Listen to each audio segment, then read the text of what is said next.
Tuwing ganitong mga pagkakataon ay lagi tayong bumabati sa isa't isa. Happy New Year, maligayang bagong taon, masaganang bagong taon, kasi yun talagang gusto natin.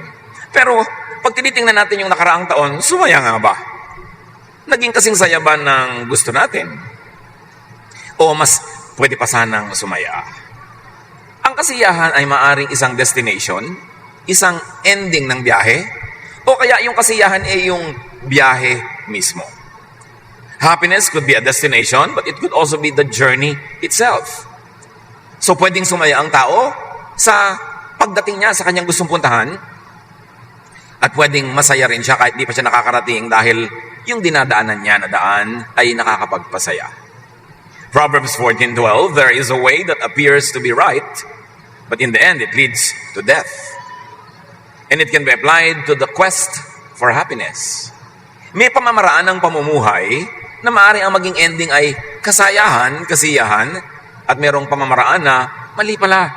Hindi pala yun patungo sa kasiyahan o hindi pala kasiyasiya na daanan at tahakin ang landas na yon. Ang ating pag-aaral sa pagharap sa isang bagong oportunidad na sumaya, the in spite of road, kalye sa kabila ng lahat. Kung may kalye na ang pangalan ni in spite of, yan ang mas bisa na makapagpasaya at mas dapat tahakin. Panginoon, salamat po sa nakaraang taon. At salamat sa ipinagkakaloob niyo pang pagkakataong tumamasa ng buhay sa darating na bagong taon. Sa pagharap namin, Panginoon, sa mga bagong oportunidad na ito, buksan niyo po ang aming isip, papaglinawin ang aming pananaw, at nang lalong sumulit ang buhay. Sumulit ang bawat araw, at masumpuno ito ng mas higit pang kasiyahan. Lord, be our preacher, our teacher, our guide, our doctor. Ituwid niyo kami, gamutin, itama, turuan. Sa ngalan ng iyong anak na si Jesus, dalangin naming may pasalamat. Ano ang daan tungo sa kasiyahan? O kaya ano ang masayang daan? Philippians 4:11-13, natutunan ko ng masiyahan maging anuman ang aking kalagayan. Alam ko kung paano maghikahos, alam ko rin kung paano managana. Natutunan ko na ang sikreto kung paano masiyahan sa anumang kalagayan sa buhay. Ang mabusog o ang magutom, ang managana o ang maghirap. Ang lahat ng ito'y magagawa ko dahil sa lakas na kaloob sa akin ni Kristo. I can do all things through Christ who gives me strength. So dito, ang reseta ng sumulat, contentment. Pagiging panatag, payapa at masaya, anuman ang mangyari. Sa kabila ng lahat. Sa kabila ng hindi natupad ang gusto, sa kabila ng hindi nakamit ang minimithi, sa kabila ng mga problema at paghihirap, ay pwedeng sumaya ang tao kung tuturuan niya ang kanyang sarili. At ito yung tinatawag nating in spite of road to happiness. There are usually two distinct choices lagi sa Bible. And the ending would be two very distinct destinations. Maraming example sa Bible niyan, dalawa ng dalawa. Two hearers, two builders, two paths, two gates, two brothers, two sisters, na magkaiba ang kanilang estilo, magkaiba ang paraan, at ibang-iba ang hinahantungan. So how to have a happy new year? How to have happiness? Think of the two roads to happiness. Or the two roads that people think lead to happiness. One of that is what we will call the because road. Yung masaya ako kasi nabili ko gusto kong bilhin. Kasi dumating yung gusto kong dumating. Kasi natupad yung gusto kong matupad. Kasi ang aking ibig ang siyang nangyayari. The because road makes happiness very elusive. Mailap ang kaligayahan sa kalsadang ito, sa landas na ito. Bakit? Kasi maraming requirement yung because. Because sets conditions. I love you because you are beautiful. I love you because you are kind. Blah, blah, blah. Ito yung in spite of, yung I love you in spite of the fact that you are not beautiful, that you are not kind, hindi wala makakapigil sa iyo na sumaya sa ganung pag-ibig. Because limits possibilities. Sasaya ako kung may kondisyon. At yung mga kondisyon na yon, mahirap yon na masatisfy. Mahirap yon na laging makamit. Happiness because causes much unhappiness. Kasi kailan ba naman pwedeng matupad ang lahat ng gusto natin? Nangyayari nga ba sa totoong buhay yung forever, happily ever after, yung mga ganung bagay? Pagka iniasa natin sa because ang ating kasiyahan, masyadong mahina, marupok, mailap. Kaya yung mga maraming kondisyon para sumaya, halos hindi sumasaya yan. Yung ang daming hinahanap, yung ang taas-taas ng mga gustong mangyari, na bihira namang maabot, yung kailangan walang nararamdaman para sumaya, kailangan hindi masakit ang paa, hindi masakit ang tiyan, hindi masakit ang ulo para sumaya, yan lagi namang merong masakit. Yung kailangan laging kasya ang pera, bihira naman yan. Sabi nga ni Solomon, as wealth increases, so do those who spend money. Mas lumalaki pera, lumalaki rin yung gastos. 0 at 0 o kulang at kulang pa rin. Pag lagi kang may hinahanap para sumaya, kailangan sumaya ako kung meron akong papa, o meron akong mama, kung meron akong ganito o ganon.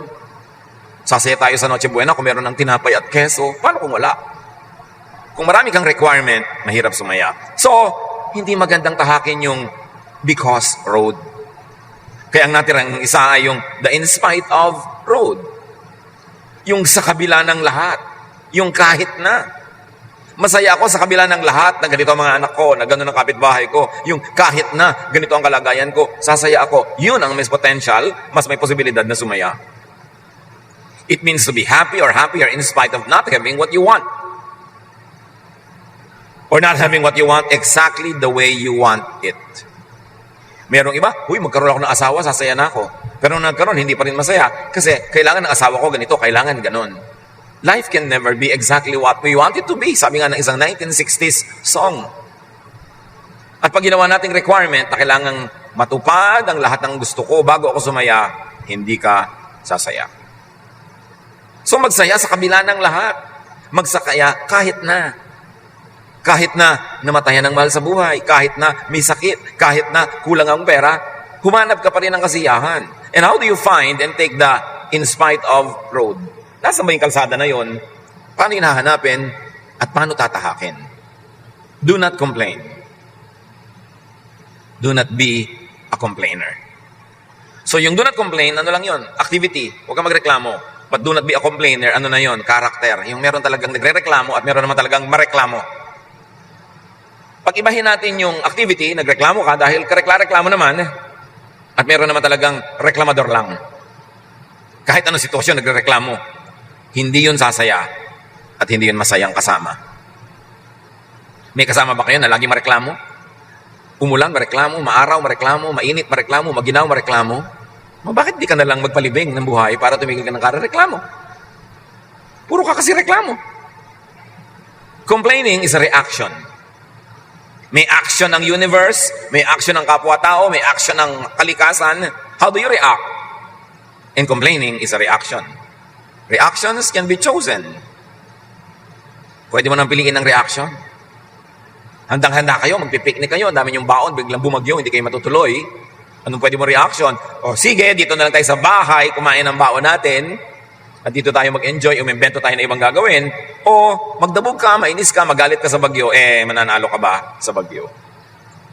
Complaining is a reaction, and complaining is a trigger for additional negative thoughts and feelings. Pag nagreklamo ka, hindi ka naman titigil dun eh. Kasi kung reklamador ka, hahanap ka pa uli ng ibang ipagreklamo. In other words, may isang hindi ka nagagandahan na nangyari, pero sa kareklamo mo, makakahanap ka pa ng ibang hindi na naman maganda na pwede mong ipagreklamo uli at lulubog at lulubog at lulubog ka sa habit of complaint. It will become your character. First, it's a thought. Gusto mo magreklamo.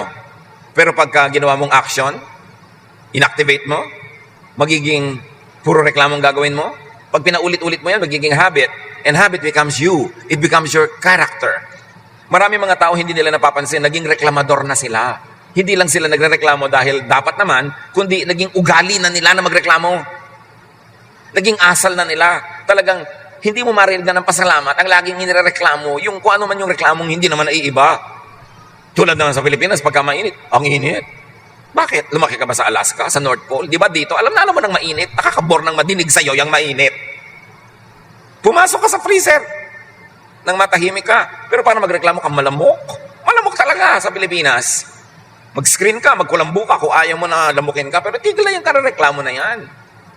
Yung may mga karamdaman na hindi naman gumagaling. Laging may karamdaman. Yung dadalawin mo, may karamdaman. Laging may karamdaman ako, may karamdaman ako. Nakakalungkot na tuloy na puntahan, dalawin. Kasi wala nang maipuri. Ay, salamat, maganda ang panahon. Ay, salamat. Puro reklamo. Hindi masarap kasama yung lagi nagre-reklamo. At kung pwede mga takasan at iwasan, iwasan mo eh. Kasi yung saya mo natatanggal, napapalitan din ng dusa at reklamo. Tayo may pananagutan sa ating kapwa. Hindi lahat ng lungkot natin ipapasa natin sa kanila para lumungkot din sila. May mga lungkot na personal. Personalin mo na lang, sarilinin mo. Huwag mo nang ipasa sa iba. Kasi magpapalungkot ka ng kapwa. Eh yung kapwa mo na pwedeng magpasaya sa'yo, tumulong sa'yo, palulungkutin mo rin. Eh di pareho na kayo ngayong pasyente. Imbes ikaw lang ang pasyente. Huwag tayong magdamay ng mga negative feelings. Huwag tayong magdamay ng kawalan ng pag-asa. Yung nawawalan ka ng pag-asa sa buhay, idadamay mo pa yung kapwa mo. Eh di pareho na kayong dalawang walang pag-asa. Sino pang tutulong sa'yo? Pag pareho na kayong malungkot, pareho kayong nawawalan ng gana sa buhay, that's not the way to live. May mga sinasarili tayong lungkot na hindi na natin kailangang ipasa sa iba. Kasi, wow naman, ang tagal-tagalan niyang malungkot, kaya lang siya sumaya. Nung makita ka, pinalungkot mo na naman, eh di bumalik na naman siya sa lungkot. Mayroon tayong pananagutan para pasayahin din ng kapwa. At hindi natin kailangang laging ipasa sa kanila, ipasan, idagan ang mga drama natin sa buhay. Lalo't yung mga drama na yun, iniimbento lang natin o paulit-ulit na hindi naman naiiba. I-share lang natin ang problema sa kapwa. Kung sa pag-share, masasolve. Pero kung hindi, dumadami lang yun ang mga problema, sarilinin mo na lang. Yan na yung charity mo sa iyong kapwa. Dahil siya din may dala, siya din may problema, siya din may lungkot. Hindi niya kailangang laging hatian ka sa iyong lungkot. At hindi mo kailangang laging ikalat ang lungkot mo sa buong barangay para dumilim ang buong kapaligiran. Complaining is not a good habit. Complaining multiplies sorrows. Yung mag-asawa kayo, ang anak nyo ay nasa abroad, tapos medianoche, nagsasaya kayo, tapos pagtingin mo sa asawa mo, hihigbi ka, ang anak natin, hindi lumungkot na rin siya. Pauwiin nyo nang mawalan kayo ng sustento. Hindi nyo naman pala gustong pauwiin. Eh di magsaya-sayahan na kayo, umimbento kayo ng ligaya. Huwag i-exaggerate ang lungkot, kasi nakakahawa yan. Maghahawa na rin lang kayo, yung kasiyahan na. Palitan natin yung mga paraan na nakakapagpabigat sa buhay. Kasi sasandali lang ang buhay sa mundo, papabigatin pa. Kung mabigat na nga, dadagdagan pa ng bigat. Pwedeng piliin kung magrereklamo o hindi. Magreklamo kung ang reklamo ay merong magandang bunga. Halimbawa, very poor ang service ng isang hotel o isang ospital. Pwede mong ireklamo para maiba yung service, para magbago. Pwedeng reklamo ka ng reklamo sa mga bagay na hindi naman kayang palitan. Nandiyan na kasi, tanggapin mo na lang. Huwag ka nang maging masaya because maging masaya ka na in spite of, sa kabila ng lahat. Paligayahin mo ang iyong buhay kasi gusto ng Diyos na makita niya na ina-appreciate natin na binibigay niya. Nagpapasalamat tayo sa binibigay niya at di man natin lagi naiintindihan, nagtitiwala tayo na tama siya sa ibinibigay at sa hindi ibinibigay. Kung kailan at kung kailan ipinagkakait, tama siya lagi. Magtiwala. Hindi laging puro reklamo. Yung iba magpe-pray pero ang pray puro reklamo. O puro shopping list, puro kailangan, puro gusto. Wala man lang ng mga pasalamat, wala man lang ng mga papuri sa Diyos. May mga taong gustong yumaman, nung nagkawasak-wasak ang pamilya, noong na-hold up, noong na-kidnap, noong nagka-gulo-gulo ang buhay, hindi pala bagay sa kanya ang yumaman. Alam niyo bang maraming taong hindi bagay yumaman? Kasi hindi nila kaya. Hindi kayang dalhin ng dibdib nila yun. Wala silang training. Kaya dapat kung gusto mo man, dahan-dahan lang ang hingi, hindi bigla-bigla. Kasi maraming napapahamak. Pag yung sobrang nilang gusto, and biglang dumating, hindi pala sila handa. Complaining is a mindset. It is a value system. Ang pagrereklamo ay korte ng utak na dapat baguhin. Meron talagang korte ng utak na nakahulma para magreklamo. But science has proven that every new information in our brain changes the shape of our brain. Ito yung may bagong nalalaman ng utak na iiba ang kanyang korte. Kaya ang tao dapat laging may bagong nalalaman, bagong maganda, positibo, maka-Diyos na nalalaman. Sa hinabahaba ng buhay, naobserbahan na po na inyong lingkod, isa sa tunay na kailangan ng tao ay ito. Yung may nakakausap siyang matino, matalino, malawak ang isip, higit sa kanya. Yun man ay personal na usap, o librong nababasa, o video na napapanood, ano man yun, kailangan ang tao mayroong nakakapanayam, naririnig, nakakausap, natatanong, na marunong, matalino, malawak ang pangunawa, malalim ang pinaghuhugutan ng kalaman. Kasi sa pakikipag-usap sa marunong, sa pakikinig sa marunong, doon lang tayo lalong dumudunong. Kaya huwag mo laging piliin na ang kausap mo ay ikaw ang bida, ikaw ang pinakamagaling, ikaw ang laging malakas ang boses. Kung ikaw ang laging pinakamagaling, wala ka mapapala sa mga kausap mo. Wala ka matututunan, wala ka mapipick up, and the shape of your brain will not change. It will not improve for the better. So kailangan marunong tayong mamili ng kausap. And I have seen many people in real life na hindi mo nakita ng 5, 10, 15 years, nung makausap mo, para ang liit-liit ng utak, ang kitid-kitid ng pananaw, ang babaw-babaw, kasi sa nakaraang 10, 15 taon, wala man lang nakausap na matino. Walang ginawa kundi manood ng TV at na brain damage tuloy. Walang ginawa kundi magharap ng katatawanan. Walang ginawa kundi mag-usap ng mga chismis, mga reklamuhan. Ang lagi mga kausap, puro mga kapintasan ng kapwa, mga kapitbahay, mga chismis. Papalit ang utak noon. And usually, these are the people who are complainers. Sila ang mga taong hindi sasaya. Complaining could be character. And complaining could be lifestyle. Mag-isip-isip mga kapatid. Sa pagharap na natin sa bagong taon, huwag na nating i-export into the new year yung mga dating hindi magandang lifestyle and character. And one of that is being a complainer. Now, you can choose to complain or you can choose to not complain, to accept the situation that cannot be changed, and to be happy and happier. Kung kayo may karamdaman, huwag niyong gawing kondisyon na wala kayong nararamdaman para kayo sumaya. Kasi lagi kayong may mararamdaman, hindi na kayo sasaya. Dapat hindi yung sasaya ako kasi wala akong nararamdaman. I will be happy because. It's impossible. Pero sabi mong, sasaya ako sa kabila nito, sa kabila na may nararamdaman ako. I will make myself happy in spite of the fact that I have an imperfection, that I have an illness, that I have a sickness. Ephesians 4:31, stop being bitter and angry and mad. Tama na daw ang kapaitan, ang galit, ang puot. Tama na. Kung yung mga nakaraang taon, galit ka doon kay Aling Kulasa, next year ba galit ka pa rin? Eh di dala-dala mo na naman sa kabilang taon yung mga kabigatan, mga kapaitan. Yung inis mo ba sa biyanan mo, sa manugang mo, sa hipag mo, dadalhin mo pa rin into the next year?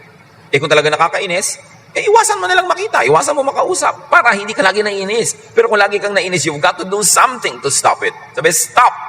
Ibig sabihin, it is in your hands. Kaya mong pigilin yan. Pero huwag pa ulit-ulit. 3 taon mo nang nirereklamo sa asawa mo, yung kapitbahay nyo, maawa ka naman sa asawa mo. Kailangan niya laging marinig tong basura na to, itatambak mo sa tenga niya. Luluwag ang dibdib mo, pero yung dibdib niya ang pinasikip mo sa karereklamo mo. Yun ang ministry eh. Hindi lahat ng sikip ng dibdib, pinapasa mo sa iba. May salamat. Alam mo, humihinga lang ako para luwag ang dibdib ko. Oo nga, pero dibdib ko sumikip. Sige, huminga ka pa para mamatay na ako. Saka papakinig sa iyo. Kailangan, nakakahinga tayo. Totoo yun, maganda. Pero makahalata naman kayo kung yun at yun din lang ang hinihingan nyo. Dapat ibahin nyo na lang yung pananaw nyo para hindi nyo na problemahin. Be changed by the renewing of your mind, sabi ng Romans. Baguhin mo ang iyong pananaw para bumago ang iyong saya, bumago ang iyong kalagayan sa buhay. 2 Corinthians 7:4, in all my trouble, I am still very happy. Yun ang attitude. I am happy in spite of. I have taken the in spite of road instead of the because road. So alam nyo, sa kabila ng aking mga problema, masaya pa rin ako. Bakit ko papayagan na tanggalin ang problema ko ang saya? Eh di hindi na ako sasaya kahit kailan. Kasi meron bang one single day na walang problema ang tao? So how do you find and take the in spite of road? Learn to be satisfied in spite of. Learn to be satisfied with whatever you have. And with all kinds of conditions. Pagka konting ginaw, ng mga problema na tayo. Nakita niyo yung mga bansang sobrang ginaw, sila ngayon mauunlad. Dahil hindi ka pwedeng tatamad-tamad sa mga magiginaw na bansa, mamamatay ka sa gutom, kaya mo sila, mas maunlad. Yung mga bansa na napakaganda ng klima, yung hindi nakakamatay ang ginaw o init, nandun ang mga tamad. Sa katerbang tamad. Kasi walang challenge. Kaya kahit maginaw, mainit, makakagawa ka ng paraan. Kung gagawa ka ng paraan. Pero kahit ilagay ka sa isang air-controlled, air-conditioned room, kung dala-dala mo sa loob ng utak mo yung reklamo, problema pa rin ang iyong makikita. Proverbs 14:30, it's healthy to be content. Tama, mabuti na maging kontento. Ngayon, paano tayo magiging kontento? Dalawa lang naman yan, mga kapatid Find what you like. Kung anong gusto mo, hanapin mo. Hukayin mo, sungkitin mo, akyatin mo, tawirin mo ang dagat para makuha mo. Find what you like. Pero hindi mo naman laging nakikita yung gusto mo. Therefore, like what you find. Matapos mong ginawa ang lahat para makamit ang iyong minimithi at hindi mo pa rin nakuha yung gusto mo, gustuhin mo na yung nakuha mo, lalo ang iyong asawa. yan na yung nakuha mo, di ba? Hahanap ka pa ng iba. Kaya iba, palipat-lipat, papalit-palit. Ang gulo-gulo ng buhay, hindi rin naman sumasaya. Like the woman at the well. Sabi ni Jesus, call your husband. Sabi niya, miss pa po ako. Wala po akong husband. Sabi ni Jesus, oo nga. Dahil yung lalaki sa bahay mo ngayon, hindi mo naman talaga asawa. At yung mga naunang anim, hindi mo rin asawa. Hindi siya nilait ni Jesus. Ang pinapakita ni Jesus, hindi naman sa paghahanap ng mapapangasawa ka sasaya. Ang dami-dami mo nang naging partner, malungkot ka pa rin eh. So, if you don't find what you want, then you better want what you find. And if that is being single, if that is having a partner, whatever it is na ibinigay sa iyo ng buhay, edi yun ang pakasinupin mo and make the most out of it. Akala ng iba, pag marami silang anak, sasaya, pero kahit nga 7, 8, minsan namamatay pa rin sila mag-isa. Wala rin lahat. So hindi dapat iniaasa sa ganun ang ating mga kasiyahan. Ang kasiyahan mo dapat hindi nakaasa sa kapwa, sa nature, sa weather. Dapat nasa loob ng puso mo, bit-bit mo kahit saan. And that is attitude. Sino ba ang tunay na masaya? Yung mayaman na hindi kontento, o yung mahirap na kontento, o yung gitna? Proverbs 15:15, the poor have a hard life, but being content is as good as an endless feast. So niya alam nyo, mahirap ang buhay ng mga maralita. Pero kung kontento sila, parang araw-araw piyesta. Para ring mayaman na araw-araw piyesta. So pwedeng maging equal ang napakayaman at napakahirap. Si mayaman, masaya dahil mayaman. Si mahirap, masaya dahil kontento yung utak niya. Pareho lang masaya ang ending. Hindi masamang yumaman, ha? Maganda, mayaman ka na, kontento ka pa, pero may ganun ba? Pero kung mahirap ka, hindi ka naman talaga yumayaman, ano magagawa mo? Turuan mo ang sarili mong makontento. Kasi magre-reklamo ka, magmumukmo ka araw-araw. Hanggang di ka yumayaman. Change your life or accept what cannot be changed at the moment. Sabi ni Socrates, he is richest who is content with the least. Ang tunay na mayaman ay yung kontento sa konti. Yun ang mayaman. Hindi nadadaan yung yaman sa dami ng pera, laki ng bahay, sa ganda ng mga suot. Nadadaan yan sa kalooban. Kung masaya ka sa kalooban mo, kontento ka sa puso mo, daig mo ang mayaman. Ngayon, mayaman ka na, kontento ka pa, edi double blessing yun. Maganda. Pero kung yumaman ka na nga, binless ka na ng kayamanan, hindi ka pa kontento, baka mainis na rin sa iyo ang langit. Pinayaman ka na, hindi ka pa kontento. Ano pang gusto mo? Kaya dapat ang tao, ibahin ang pag-iisip. Be more appreciative of God and God's blessings. Really, happiness is not in things. It's not in people. Happiness is in the mind. Ang kasayahan, ang kasiyahan ay nasa paraan ng pag-iisip. Nasa puso, nasa utak. Happiness is not produced only by situations. Most of the time, happiness is produced by the mind. In the mind. So ang taong masaya, hindi mo pwedeng sabihin dapat mahirap o dapat mayaman, dapat may asawa o wala, dapat malusog o hindi. No. Kasi merong may asawa at merong wala na malungkot. May malusog at merong may sakit na pareho ring malungkot. Ang masaya ay yung naturuan niya ang kanyang isip na ipagsaya, ipagdiwang, ipagpasalamat, ano man ang nasa kanyang kandungan sa oras na ito. Kahit yan ay hangin, ay kanyang ipagdiwang. Yun ang masaya. Learn to be satisfied with or without an on-call companion or companions. Hindi kailangan laging may kasama. Kaya yung mga ilusyon, yung mga ginagawa nating drama na kailangan pag Pasko magkakasama ang buong pamilya, gaano karaming pamilya ang pwedeng magkasama-sama lahat pag Pasko? Lalo na 10 million Filipinos are working abroad. Di ang dami na. 1/10 of the households may kulang. At hindi lang abroad. Kung nagtatrabaho sa Cebu o sa Davao o sa Batak, hindi rin kayo kompleto.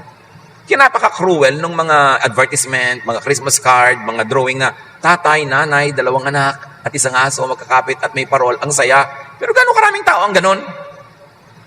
Kahit mga school can be very cruel. Laging, tell us about your mother, tell us about your father, tell us about your family. Paano kung inabandon na po kami ng tatay ko? Paano ikukwento ng bata? Ang dami-dami ngayon ng mga households na hindi kompleto na may tatay, may nanay. Nanay lang o tatay lang o lola. Tapos ang nakadrawing, tatay, nanay na magkahawak, mga bata magkakahawak. Hindi ba parang iniinggit mo at kinakawawa yung mga taong hindi ganun ka-ideal ang buhay? We should be more sensitive to people na hindi natin sila bigyan ng mga standards of happiness na unattainable to many. Tanggapin natin ang sitwasyon na hindi lahat ng pamilya ay buo. Hindi lahat ng bata ay may tatay o nanay na katabi. Hindi lahat ng tao ay may asawa. Hindi lahat ng tumatanda ay may savings. Yun ang tunay. At yun ang katotohanan ng buhay na alam ni Jesus at tinanggap niya ang mga taong galing sa mga ganoong background. Kahit pa nga yung babaeng nahuling nakikipagtalik sa lalaking hindi niya asawa, she was probably a prostitute, but the poor woman had nothing else to sell but her natural resources.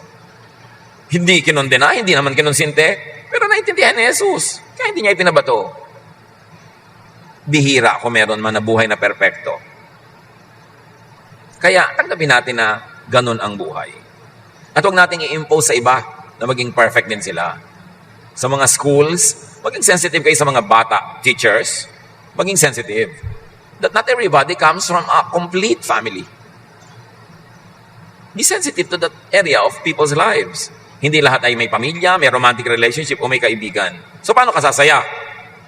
Do not need too many people too often. Learn to enjoy in spite of being alone. Isa ng reality yan. Marami nagsasabi, bakit po kaya ang lungkot-lungkot yung Pasko?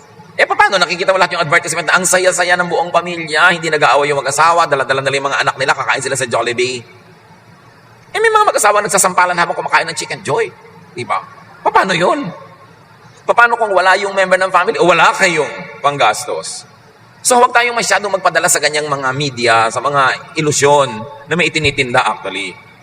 Hindi mo kailangan laging may kasama. Learn to enjoy even yourself at walang tao. Kung talagang wala, yan ang magagawa mo.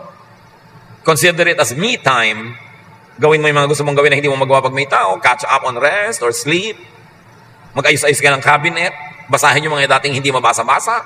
Panoorin mo yung mga hindi mo mapanood. Correspond with people that you have not been corresponding with. You can learn to enjoy being alone. You don't always need someone para ka masaya. Isa yung ilusyon.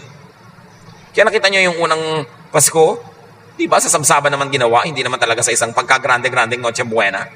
So kung ang bahay may mukhang sabsaban, alahan mong si Jesus, yun ang unang Pasko, nasa sabsaban. Huwag kang magpadala na kailangan may queso de bola, may hamon, may mga ilaw-ilaw dyan para ka sumaya. Lahat yan, marketing lang. Mabuti kung meron, pero kung wala, yun ang sinasabi natin, learn to take the in spite of road. Kahit na nga, wala. Sa kabila ng katotohanan wala, find your happiness. Huwag maging clinging vine sa mga tao na kailangan laging nandun sila para ka sumaya. Baka mamaya, nakakasakal ka na. Para ka sumaya, in spite of. Kung konti ang kung ano man, edi konti. Konti ang handa, konti ang pera, konti ang tao, edi konti. Kung kulang, edi kulang. Kung walang, kung ano man, edi wala. Kung malungkot, edi malungkot. Ang laki po ng problema ko, nalulungkot po ako, edi malungkot ka. Kahit naman ako kumain ng bubog dito, tumulay sa alambre, magbisikleta sa hangin, di ka rin sasaya, di. Malungkot ka? Di malungkot ka. Kailangan ka ba laging sumaya? Ganun talaga ang buhay, may lungkot. At yung lungkot na yan, aalis din yan, pagsasawaan ka rin yan. Hindi yan laging nandyan. So huwag mong problemahin. Hindi mo kailangan laging itaboy ang lungkot ng alak, ng entertainment. Ganun talaga ang buhay, may lungkot. Even Jesus was called a man of sorrows. May advantage din ng lungkot kung ang lungkot ay nagpapabait sa iyo. Nagiging sensitive ka sa mga tao, sa kanilang mga pangangailangan, sa kanilang mga kalungkutan, di may advantage din.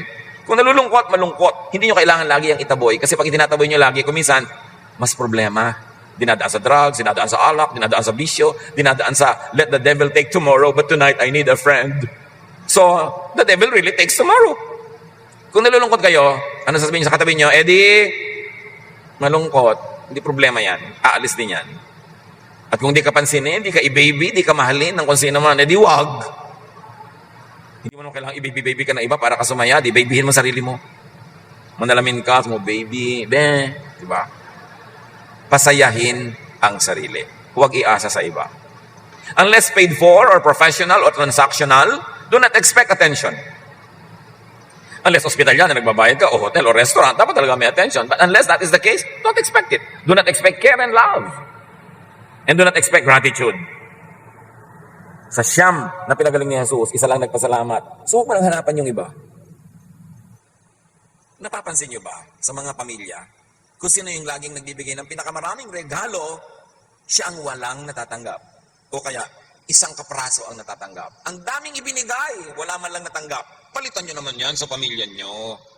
Hindi naman yung laging tagabigay, taon-taon siya ang bigay ng bigay, tapos iniisip nyo, ay, may pera naman siya, kaya nga siya nagbibigay, so hindi ko na lang siya bibigyan. Nakikintay-intay din yun, kahit siya ang palabigay, kahit wala isang medyas, isang panyo, isang palachuchi. Na-appreciate din niya yon. Baguhin niyo ang tradition, mga kapatid, sa mga pamilya na yung Santa Claus, siya na lang lagi taon-taon. Tapos wala man lang nagbibigay sa kanya. Ipinagdaramdam din niya yun, di lang kumikibo. So mahalaga, maging thoughtful tayo. Hindi yung, meron naman siya, huwag na nating bigyan. Ganon tayo eh, mayaman naman yan, huwag na nating bigyan. Pareho mo rin yun na tao, naghahanap din yun ng kahit konting pagtingin.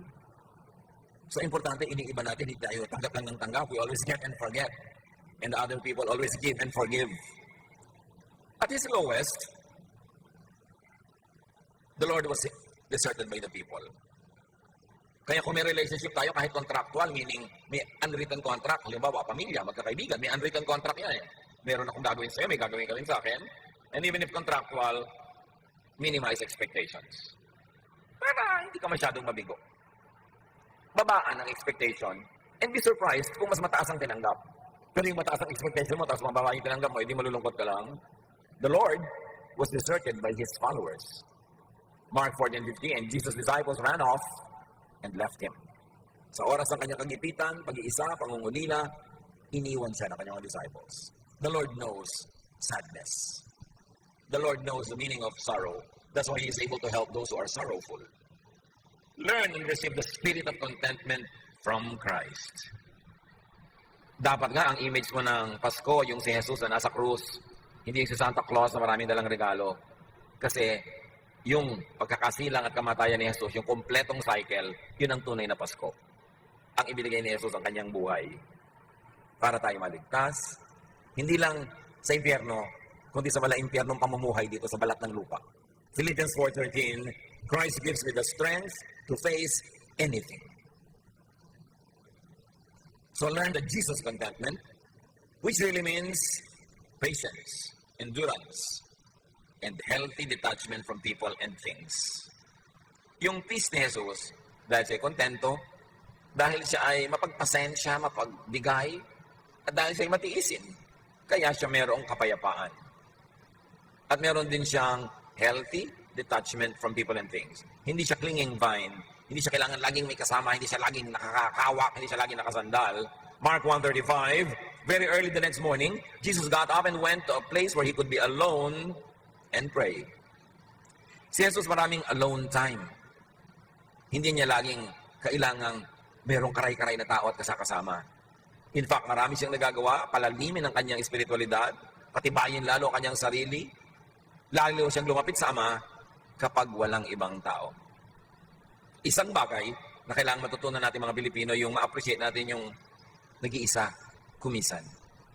Hindi samahan mo ko, wala nang magawa ng walang kasama.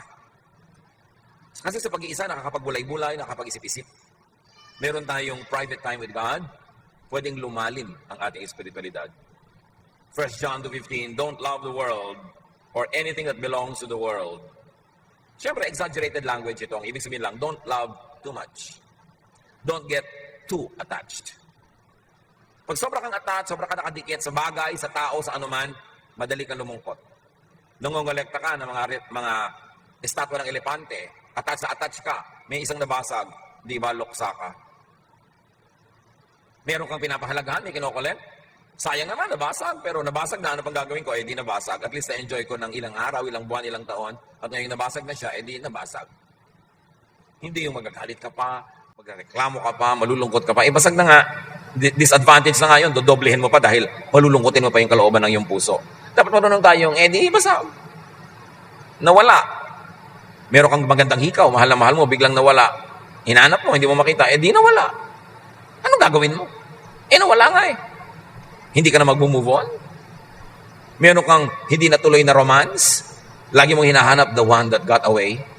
Nag-got away na nga eh. Move on.